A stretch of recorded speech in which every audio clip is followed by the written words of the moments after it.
తాటి పండుతో తాటి తాండ్ర తయారు చేశానండి. చూడండి ఎంత బాగుందో. పిల్లలు చాలా ఇష్టపడి తింటారు. ఎన్నో ఆరోగ్య ప్రయోజనాలు ఉన్నాయండి ఇందులో. పిల్లలైనా పెద్దవాళ్ళైనా ప్రతి ఒక్కరు అందరూ తినవచ్చు. ఎలాంటి సైడ్ ఎఫెక్ట్ ఉండదు. మీకు నచ్చితే మీరు ట్రై చేయండి. అలాగే మన ఛానల్ని సబ్స్క్రైబ్ చేయండి, లైక్ చేయండి, కామెంట్ బాక్స్లో కామెంట్స్ పెట్టండి. తాటి తాండ్ర చేసుకోబోయే విధానము చూద్దాం. హాయ్, నమస్తే అండి. ఈరోజు మనము తాటి పండు తాండ్ర తయారు చేసుకుందాము. దానికి కావాల్సిన పదార్థాలు: 2 తాటి పండ్లు తీసుకున్నాను. ఇక్కడ చెట్టు మీద నుంచి డైరెక్ట్ రాలిన పండ్లు అండి ఇవి. ఇది బెల్లము ఒక 100 గ్రామ్స్ సరిపోతుంది. ఇలాచీ పౌడర్ 1 టేబుల్ స్పూన్. ఇది మంచిగా ఇప్పుడు ఇట్లా మంచిగా పైన పొట్టు మొత్తం ఈ విధంగా తీసేయాలి. తీసేసి ఈ గ్రేటర్ ఒకటి తీసుకొని మొత్తం గ్రేట్ చేసేసుకోవాలి. అంటే మొత్తం గుజ్జు మొత్తం తీసేసుకుందాం. చూడండి, మంచిగా గ్రేటర్తో ఇలాగా తీసుకున్నాం కదా. ఇట్లా చూడండి ఎంత మంచిగా వచ్చిందో గుజ్జులాగా.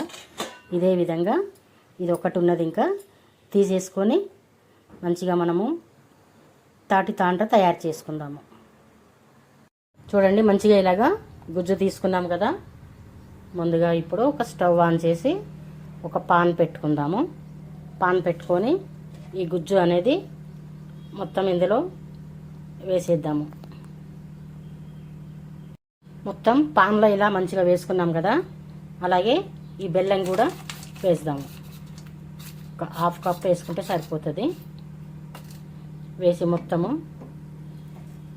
ఇలాగా కలిపెట్టినట్టు చేద్దాం. కొంచెం హార్డ్గా ఉంటుంది, అయినా కూడా కొంచెం ఇలాగా వేడైతే ఈ బెల్లం కరుగుతూ కొంచెం మళ్ళీ స్మూత్గా వచ్చేస్తుంది.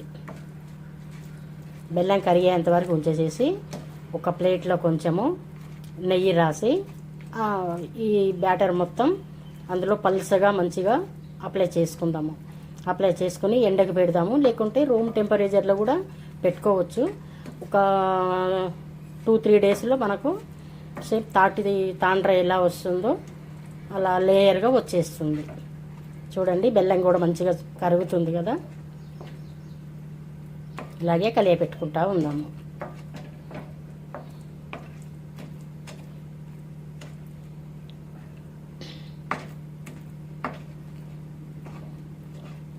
ఇప్పుడు కొంచెం ఫ్రీ అయింది బెల్లం కరిగి.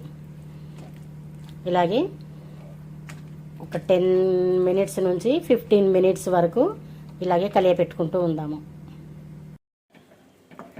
చూడండి, మంచిగా దగ్గరకు అయినట్టు అయింది కదా. బెల్లం కూడా మొత్తం మంచిగా కరిగిపోయింది. ఇప్పుడు కొంచెం ఇలాచీ పౌడర్ కూడా వేద్దాం. ఎక్కువ అవసరం లేదండి, ఇది ఆప్షనలేనండి. ఫ్లేవర్ బాగుంటుందని చెప్పి వేస్తున్నాను. మీరు వేసుకుంటే వేసుకోవచ్చు, లేకుంటే స్కిప్ చేయొచ్చు. ఇంకొక 2 మినిట్స్ ఇలాగే కలియపెట్టేసి ఒక ప్లేట్కి మంచిగా నెయ్యి రాసి ఆ ప్లేట్లో మంచిగా పల్సగా అప్లై చేద్దాము. చూడండి, ప్లేట్ నిండా మంచిగా పల్సగా ఇలాగా అప్లై చేసాము కదా. ఇలా 1 డే ఇలాగనే రూమ్ టెంపరేచర్లో ఉంచవచ్చు. లేదు అంటే ఎండ ఉంటే ఎండలో పెట్టవచ్చు. ఎండలో పెడితే ఈవినింగ్ వరకల్లా మనకు లేయర్స్గా కట్ చేసుకోవచ్చు. లేదు అంటే ఒక 2 డేస్ ఇంట్లో పెట్టినా కూడా మంచిగా మనము చిన్న చిన్న పీసెస్ కట్ చేసుకోవచ్చు. ఇప్పుడు మనము ఎండలో పెడతాము.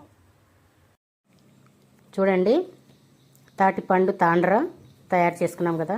ఎంత మంచిగా వచ్చిందో చూడండి. ఇప్పుడు మనము చిన్నగా పీసెస్ కట్ చేసుకుందాం. మంచిగా ఎండిపోయింది కదా, పీసెస్ కట్ చేద్దాం. తాటి తాండ్ర తయారు చేశానండి. చూడండి ఎంత పలుసగా ఎంత మంచిగా వచ్చిందో. టేస్ట్ కూడా సూపర్గా ఉన్నది. మీకు నచ్చితే మీరు కూడా ట్రై చేయండి. అలాగే మన ఛానల్ సబ్స్క్రైబ్ చేయండి, లైక్ చేయండి, కామెంట్ బాక్స్లో కామెంట్స్ పెట్టండి. Thank you.